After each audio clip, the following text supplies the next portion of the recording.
What is the historical, archaeological argument?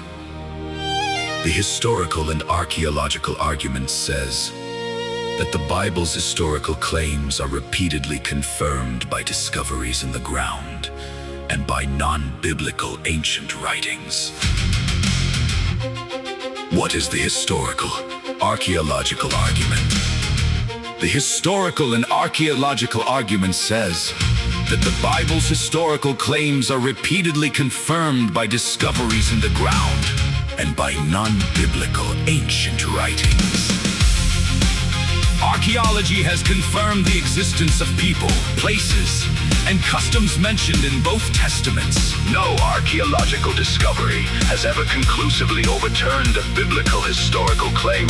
While many have resolved apparent difficulties, the New Testament documents themselves are early and multiply attested.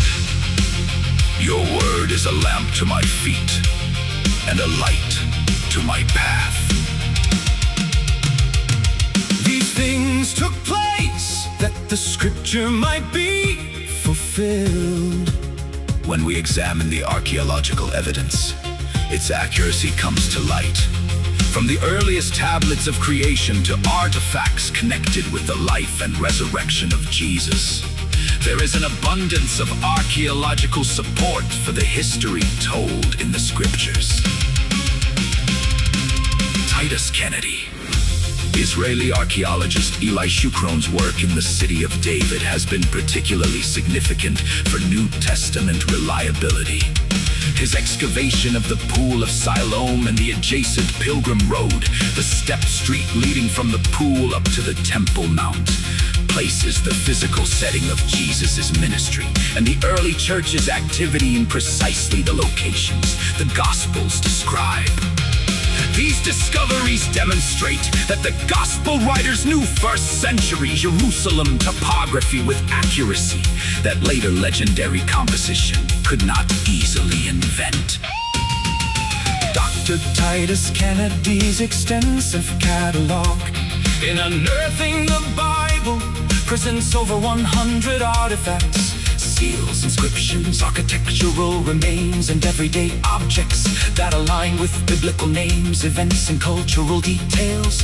From Genesis through the early church, Kennedy emphasizes, and on the archaeological record is allowed to speak without prior naturalistic assumptions. It repeatedly supports rather than undermines the historical framework of Scripture.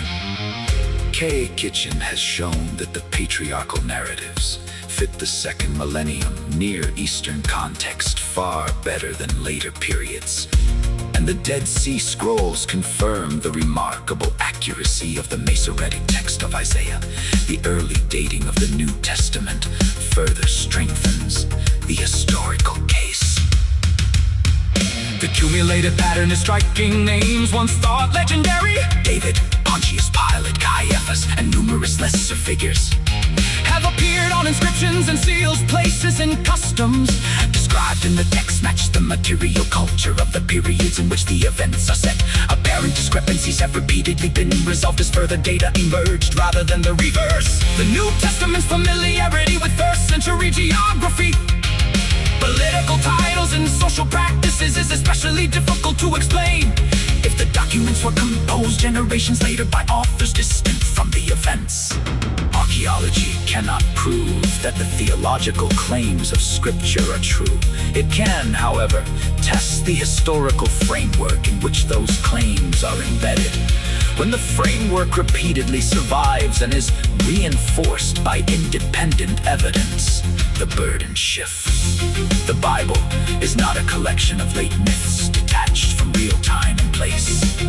It is a set of documents whose historical statements have been subjected to the same kinds of tests applied to other ancient literature and have consistently held up. That reliability removes a major objection and leaves the reader free to weigh the theological message on its own terms, rather than dismissing it as historically unfounded. What is the historical archaeological argument? The historical and archaeological argument says